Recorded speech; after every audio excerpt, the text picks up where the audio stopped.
Let it be known that the following video is intended for mature audiences only and contains scenes and/or descriptions of extreme violence, death, or similar events which some viewers may find disturbing. Ricardo Leyva Munoz Ramirez, or better known as Richard Ramirez, was born in El Paso, Texas on the 29th of February 1960, and was the youngest of 5 children born to Mexican immigrants Julian and Mercedes Ramirez.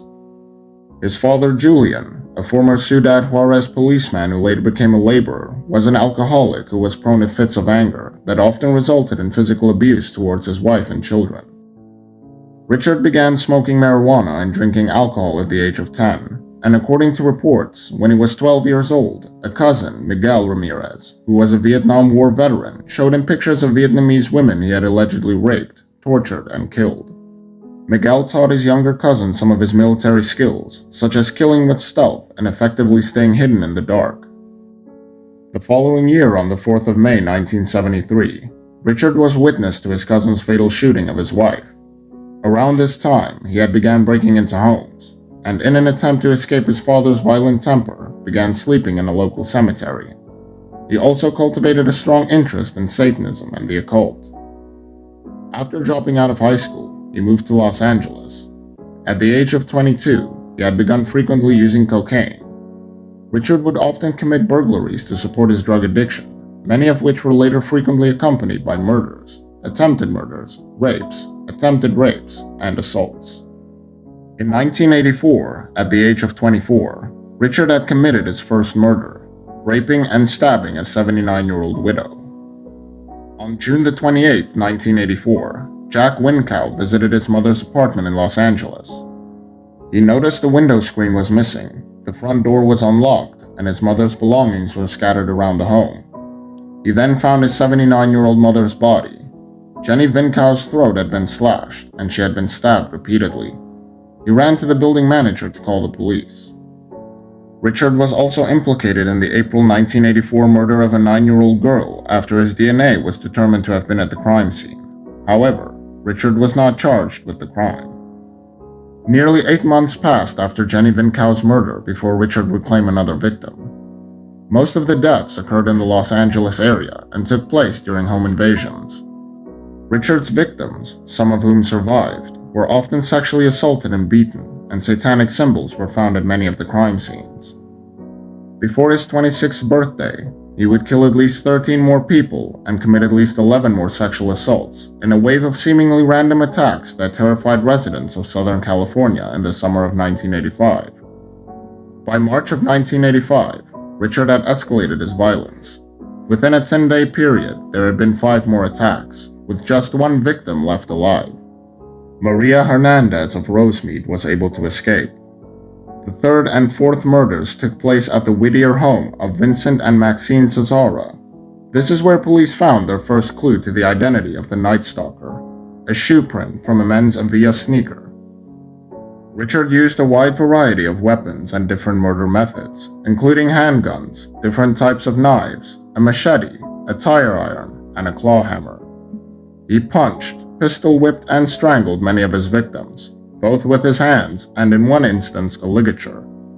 He stomped at least 1 victim to death in her sleep, and tortured another victim by shocking her with a live electrical cord. Richard also enjoyed degrading and humiliating his victims, especially those who survived his attacks or whom he explicitly decided not to kill, by forcing them to profess that they love Satan, or telling them to swear on Satan that there were no more valuables left in their home after he had broken into and burglarized them. All the while, in February and March of 1985, there were a series of child abductions in Montebello. All the children were sexually assaulted and then abandoned. One of the children was 6-year-old Anastasia Ronas. She and the other children provided police with a description of their kidnapper that not only raised alarms, but also inspired a hunch for one of the detectives. Detective Jill Carrillo spotted the similarities between the children's description and the one given by Maria Hernandez. As he recounted, he thought that, just maybe, all these crimes were committed by the same man. Both Hernandez as well as the abducted children described their attacker as tall and light-skinned with brown stained teeth, a pungent odor, and a members-only style jacket. Carrillo went to his mentor and fellow detective Frank Salerno with his hunch. Salerno said it was almost unheard of for a criminal to have such a wide-ranging type of victims, men, women, and children, and such varied methods of killing. In late spring of 1985, Carrillo learned of another shoe print that might link the murders to the child abductions. A child was taken from the Montebello area and assaulted at a nearby construction site. The cement at the site was still wet, and the print was extremely similar to the one found at the Cesara home. On the 14th of May 1985, a man entered the home of husband and wife Bill and Lillian Doy of Monterey Park. Bill was killed and Lillian was robbed and sexually assaulted. As the summer wore on, more people reported similar nighttime break-ins and attacks in nearby cities of Monrovia, Burbank, and Arcadia. On the 5th of July, Whitney Bennett, who was 16 at the time, was attacked with a tire iron in her parents' home in Sierra Madre. Though badly wounded, she managed to survive. While examining the crime scene, police found another shoe print, just like the first two, on Bennett's comforter. Carrillo and Salerno now agreed. These attacks were being perpetrated by one man. After the police determined that the attacks around the city were likely all by one assailant, they started looking into similar cases from the same time period. One case that raised alarms was an attempted abduction near Eagle Rock, a neighborhood in northeast Los Angeles. A young female fought off her would-be abductor who drove away in a Toyota. Moments later, an officer spotted the Toyota committing a traffic violation, but after he was pulled over, the suspect escaped on foot, leaving the car behind. Before he ran, he drew a pentagram, a satanic symbol, into the dust on the windshield.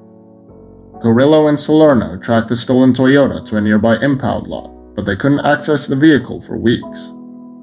In the meantime, the Night Stalker kept stalking. On the 7th of July 1985, 2 days after the Bennett attack, 60-year-old Joyce Nelson was murdered in her home in Monterey Park.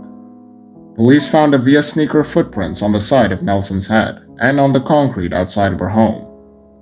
That same night, less than a mile away, Sophie Dickman was sexually assaulted in her Monterey Park home.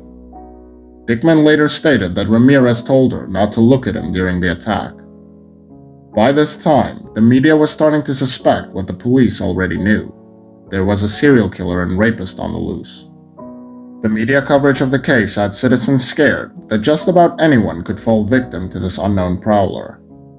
Thousands of tips poured into the sheriff's hotline, until finally, they got a break. The day after the Nelson murder, Carrillo and Salerno finally got their hands on the stolen Toyota, but they weren't able to recover any fingerprints. However, they did find a single clue: a business card for a local dentist in Chinatown. Police paid a visit to the dentist's office and discovered that their suspect had visited just 5 days earlier. Ramirez was using the alias Richard Mina, as well as a fake address. The dentist gave the police X-ray scans of Ramirez's teeth. At the end of July, Ramirez struck again, this time killing Leela and Maxon Needing in Glendale, California. The gun used in the Needing murders matched the one used in the Dale Okazaki case back in March. The same morning that police were investigating the Needing murders, another body turned up a few miles away in Sun Valley. China Rong Kovanov was found shot to death with a .22 caliber gun, the same gun used in the Needing and Okazaki killings. His wife and son were sexually assaulted but left alive. 2 more Avia prints were found in the Sun Valley crime scene. Police later released a composite drawing of the suspect. A few days later in Northridge, California, Ramirez walked through an unlocked door to the home of husband and wife Chris and Virginia Peterson and shot both in the head.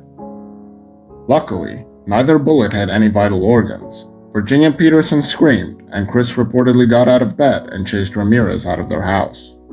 It was around this time that the Los Angeles Herald-Examiner dubbed the killer the Night Stalker. 2 nights after Ramirez's botched attack on Chris and Virginia Peterson in Northridge, he broke into a home in Diamond Bar. The husband was executed. Shell casings at the scene matched the ones found in the Northridge shooting. The wife was sexually assaulted and told not to look at him. Ramirez reportedly instructed the wife to swear on Satan that she wouldn't look at him. 10 days after the Diamond Bar attack, San Francisco police were called to the scene of a now all too familiar crime. The husband, who was 66-year-old Peter Pan, had been shot and killed.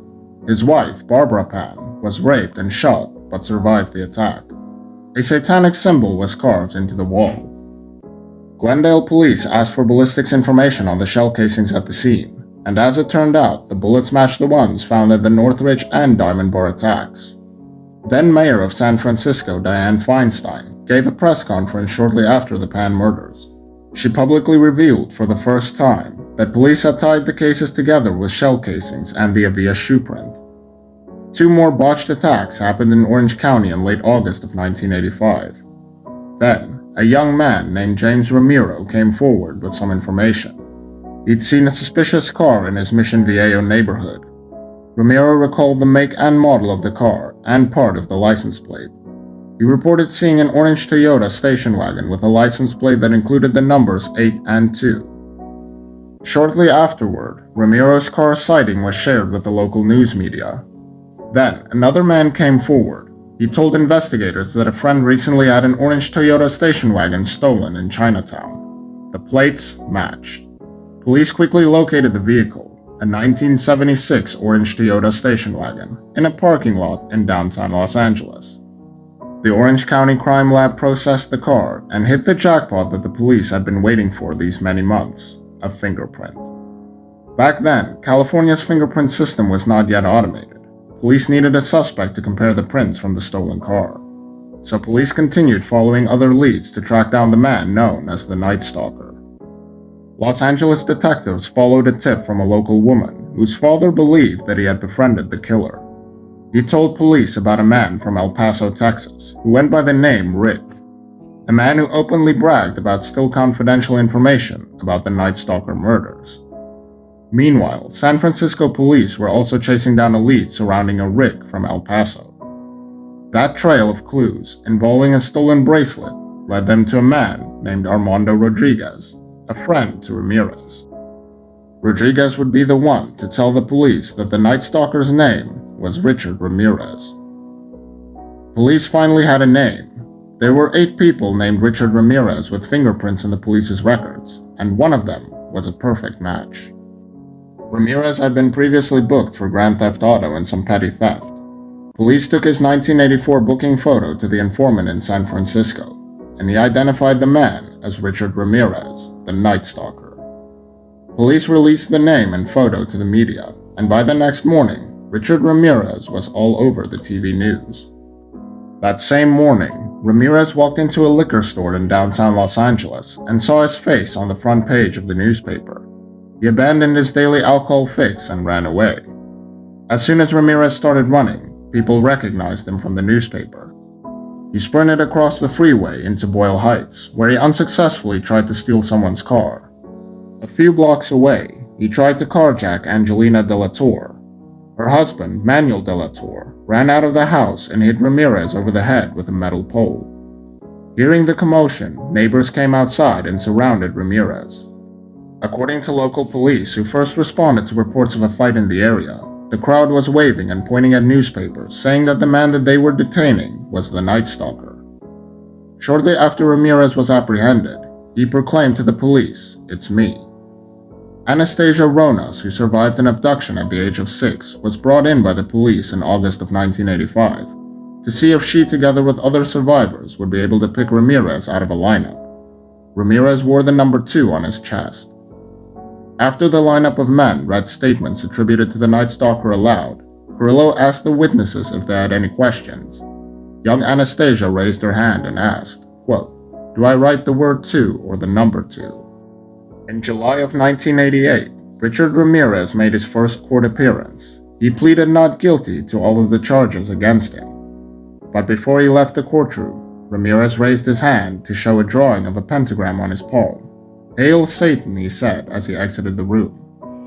In September of 1989, Richard Ramirez was found guilty on all of the charges, bringing him to a total of 13 counts of murder, 5 counts of attempted murder, 11 counts of sexual assault, and 14 counts of burglary.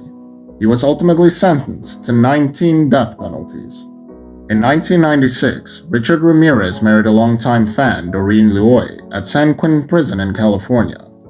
Loy left Ramirez in 2009 when his DNA was matched to samples collected at the San Francisco murder scene. Ramirez died in 2013 of complications from B-cell lymphoma while still awaiting execution. Until next time.